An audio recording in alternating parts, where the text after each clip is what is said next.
কাশ্মীরের পেহেলগাঁওয়ে জঙ্গি হামলার পর থেকেই সারা ভারতবর্ষ জুড়ে অবৈধ বাংলাদেশিদের চিহ্নিত করে শুরু হয়েছে অবিরাম ধরপাকড়। সারা দেশের সাথে সাথেই বাদ নেই পশ্চিমবঙ্গের নদিয়াতেও। সেই মতোই আবারও এক ভারতীয় দালাল সহ একজন বাংলাদেশিকে গ্রেপ্তার করল নদিয়ার ধানতলা থানার পুলিশ। জানা যায়, গতকাল রাতেই গোপন সূত্রে খবর পেয়ে বিশেষ অভিযান চালিয়ে নদিয়ার আড়ংঘাটার পানিখালী এলাকা থেকে একজন বাংলাদেশি নাগরিক ও এক ভারতীয় দালালকে গ্রেপ্তার করে ধানতলা থানার পুলিশ।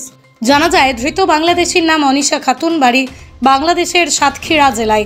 অপরদিকে ভারতীয় দালালের নাম হাবিবুর বিশ্বাস, বাড়ি ধানতলা থানার কুলগাছি এলাকায়। পুলিশ সূত্রে খবর, ওই বাংলাদেশি অবৈধভাবে ভারতে প্রবেশ করেছিল 1 বছর আগে এবং তারপরেই মুম্বাইয়ে কাজে চলে গেছিল সে। গতকাল তারা বাংলাদেশে ফিরে যাওয়ার জন্য পানিখালী এলাকায় চলে আসে এবং অবৈধভাবে ভারতীয় দালাল মারফত বাংলাদেশ যাওয়ার চেষ্টা করে। তখনই গোপন সূত্রে খবর পেয়ে বাংলাদেশি ও ভারতীয় দালালকে গ্রেপ্তার করে ধানতলা থানার পুলিশ।